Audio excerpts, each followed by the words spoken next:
Selamat datang di The Official Auto, dan ini adalah waktu yang ditunggu-tunggu karena kita akan mencoba NMAX Turbo terbaru langsung di sirkuit Sentul Kecil. Let's go!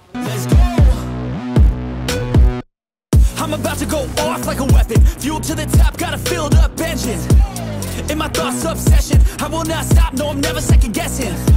I got a God complex. Haters love to hate, but I never feel pressed. Got a lot on my plate, but I never get stressed. I'll take all the pressure like I'm acing this test. Nah, buat bahasan kali ini kita akan fokus pada rasa berkendaranya. Jadi soal yang mau pengen tahu apa detail-detailnya terkait desain dan lain-lainnya, bisa lihat video kami sebelumnya. Untuk impresi perdana saya dengan NMAX Turbo terbaru ini adalah bentuknya masih sama ya dengan NMAX yang lama. Dan paling utama sih sebenarnya bagaimana rasa duduk di area jok ini. Nah, kita coba ya. Tinggi saya sekitar 169-170 cm dan tetap tidak kesulitan ya berada di atas NMAX ini. Dan rasanya itu juga masih sama, tinggi stang juga masih sama dengan yang lama. Tinggal detail-detailnya saja memang yang berbeda. Untuk pijakan ke bawah, rata-rata orang Indonesia dewasa ya masih cukup mudah untuk menapak ke tanah. Dan ini rasanya jadi modal yang penting ya untuk sebuah skutik yang biasanya memang digunakan di perkotaan dalam kondisi stop and go atau mungkin di lampu merah. Nah, bahasan berikutnya adalah ketika kita menjadi pengendara NMAX terbaru ini jelas pada perhatian ke layar meter cluster. Banyak informasi yang memang butuh waktu ya untuk mempelajari dan nantinya digunakan secara maksimal di berkendara harian. Perhatian utama pada motor ini ada pada sisi sebelah kiri stang kemudi.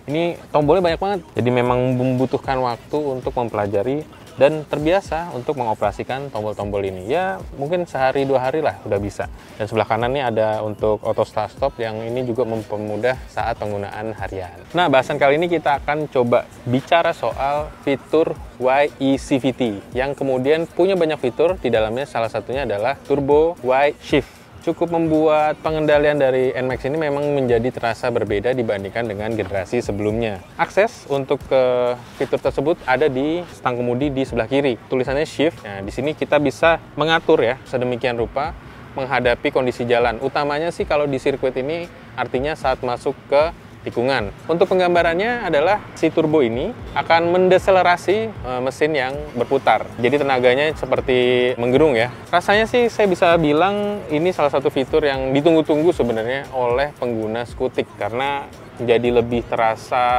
pengendaliannya tuh lebih luas gitu, lebih banyak untuk masuk ke tikungan atau kemudian menginginkan tenaga yang besar untuk melewati kendaraan lainnya di jalan utama ya, jalan raya gitu. Yamaha memberikan 3 tingkatan untuk turbo shift ini. Ada tingkat 1, 2, dan 3. Dan semakin besar angkanya itu deselerasinya semakin kuat. Selain deselerasi, si Yamaha juga memberikan mode berkendara. Ada mode S untuk sport dan mode T, mode town untuk harian gitu. Masing-masing mode juga bisa menggunakan turbo shift untuk merasakan deselerasi. Banyak yang bilang gambarannya adalah lebih berfungsi ketika turunan tanpa harus mengurangi kinerja rem. Fitur dari turbo shift ini cukup berguna ya dan terasa ya. Saya menyadari bahwa untuk menggunakan skutik di area sirkuit itu kan cukup menantang ya. Jadi ketika tombol shift ini hadir, saya bisa tidak hanya mengaplikasikan rem, tapi juga deselerasi dari turbo shift ini. Dan ini cukup terasa. Dan kemudian kita bisa meng-cancelnya secara langsung dengan menekan tombol mode ketika lepas dari tikungan. Dan itu terasa dominan dibanding generasi sebelumnya.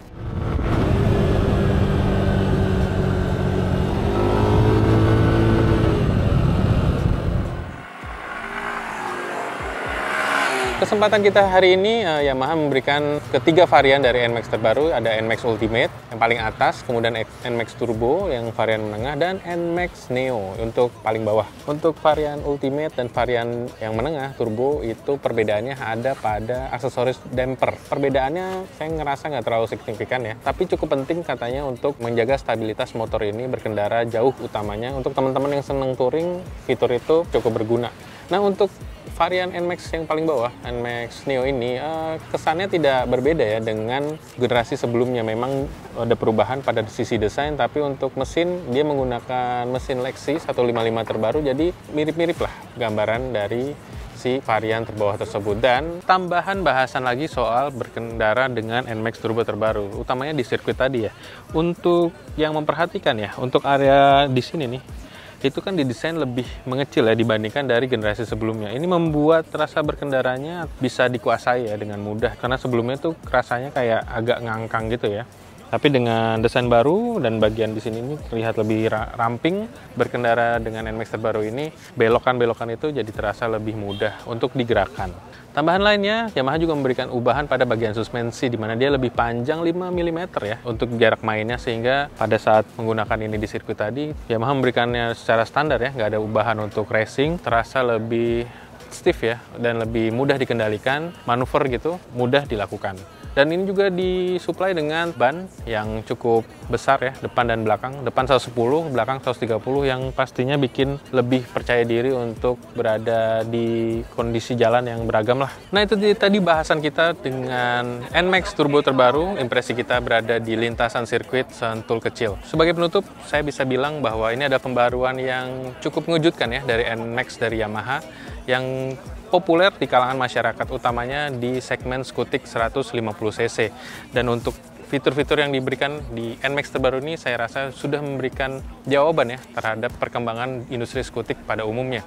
Salah satunya adalah bagaimana sih menjawab keselamatan dari penggunaan skutik di berbagai kondisi, utamanya jalanan menurun.